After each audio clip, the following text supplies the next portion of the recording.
Hello everyone, it's me Hunter from CoolRidge Productions. I'm back with another Thomas the Tank Engine character review. Today we have another fan-made character, Sheffield, the Austerity Tank Engine. Over the last year or so, Sheffield has really become one of my favorite fan-made characters alongside Peter and Gilbert. Pretty much if it's a fan-made character and I build them in Lego, they're definitely some of my favorite to follow, favorite characters outside of the original Thomas cast. Sheffield is an austerity tankin, just like Wilbert and Gilbert. So this would be the third austerity tank engine I'm adding to my Lego Steam fleet. Sheffield, depending on the versions you watch, is occasionally known formally as 16. Anyone who knows the story of 16, Cab Over Wheels, knows eventually 16 was left in the shed.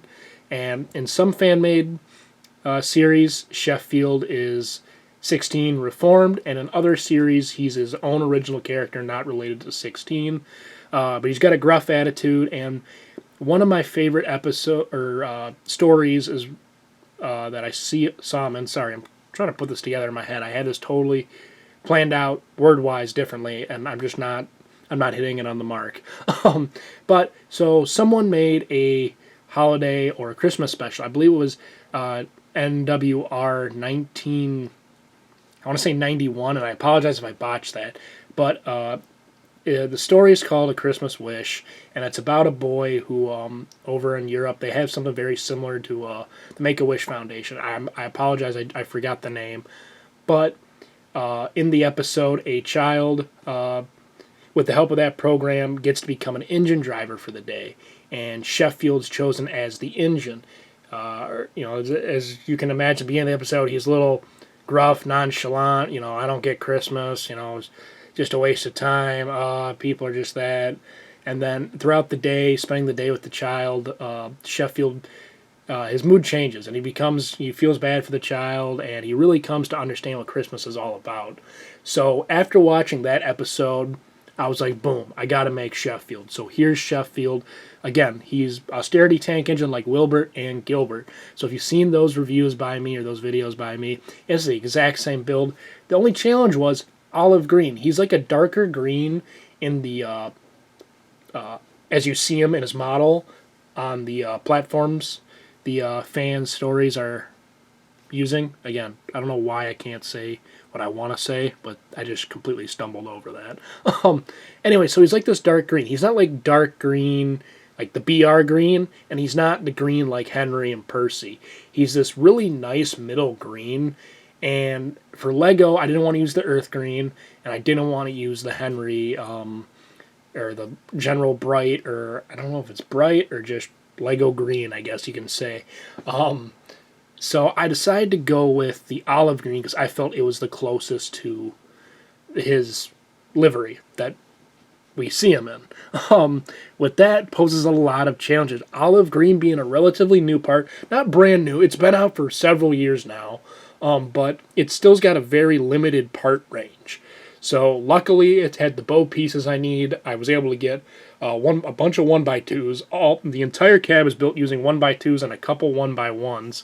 So that was kind of a challenge. I had to sit around and kind of decide how I wanted to do it, get some support. Since the model's not going to be me playing with it too much, pushing it about too much, it's okay that it's a little fragile, but the cab's probably one of the most fragile I've built.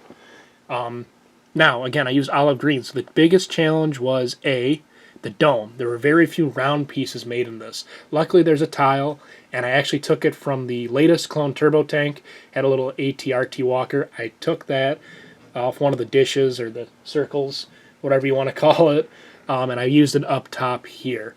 Now, I would really like it, and now maybe I just didn't put the effort in to find it, just to get a 2x2 round plate to put underneath it, just to give it some elevation, and I think that would be the perfect dome for Sheffield. The second problem, and I guess really the biggest, was there's no 1x2 jumper plate that I usually use back here where the whistles are. Pulling the locomotive forward, you can see I ended up going with this golden brick. It's a plate with the clip on the edge of it. And I'm like, well, that's the best I can do for a whistle. There was another piece I was using initially for the whistle, and it was okay, but when I came across this piece in my part bin, between this one and the other one, this one looks so much nicer. Especially because I use the exact same piece for Donald and Douglas's whistle, or part of their whistles. So that's what I went with. I just used a 1x2 plate, and then I stuck that right between the studs. So, it is an illegal building technique, but I think it gets the point across. Sheffield does sport the name plate on the side, though there are no stickers on it. He also sports the number 14. I was really happy that the Thomas and Friends sticker book I have these small stickers. They only have a few numbers. I think they only have like 1 through 5. Not even. It might be like 1, 2, 3, 4, and that's it. It could be 6. It could be up to 5. They might even skip 5 and go to 6. It's really weird. The sticker book has no organization to it.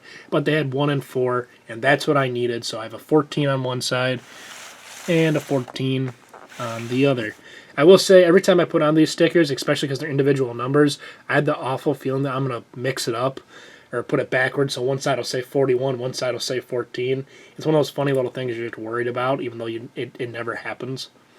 But that's there. Another part you'll see that I was missing, or that I couldn't find in this color, was a 1x1 tile. So up here, usually that's a tile. On my other models, I had to go with a 1x1 brick, or that might even be a 1x2 brick, in all honesty. I actually can't remember, but I think it is a 1x1. So it's just one of those, kind of had to work with what Lego gave me, and I think he came out great. Now, with newer updated versions of Sheffield coming out in the platform, the users make their fan series on, I have seen Sheffield with green ladder, and I think they've some models have swapped out his buffers with gray buffers, like a lighter gray like I used on Gilbert.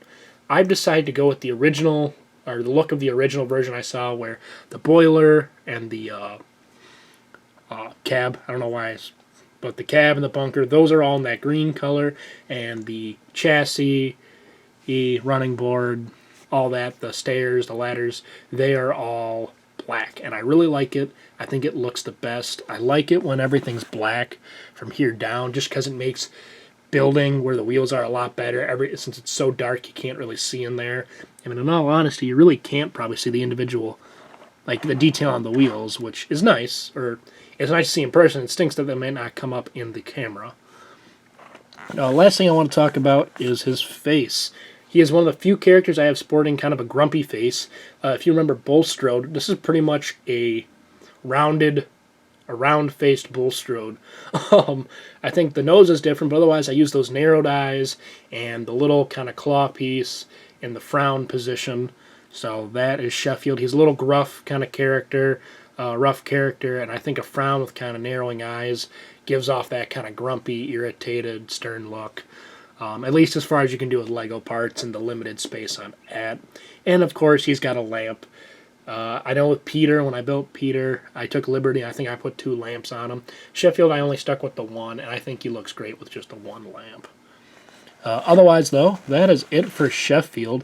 I've had this character done for probably about a week or so now. The hardest part was just getting the stickers, and really the hardest part about that is just taking time to cut them out, in all honesty. I hope to have another engine for you very soon. Again, the holdup is with the stickers. A lot of these characters, as I build them, the sticker is the biggest holdup when it comes to getting numbers on them. I actually have 2 locomotives right now that are ready for, or they're just missing their numbers. So feel free to comment below if you think I should share them even without their numbers. Let me know what you think. Otherwise, I want to thank you all for watching. Please rate, comment, and subscribe. Follow me on Instagram because I'm a lot more active there than I am here, just because it's easier to take a picture and post it than to sit down and record this here almost 10-minute video, because there's a lot of extra details and stuff to talk about with Sheffield. But otherwise, I want to thank you all for watching, and I will see you in my next video.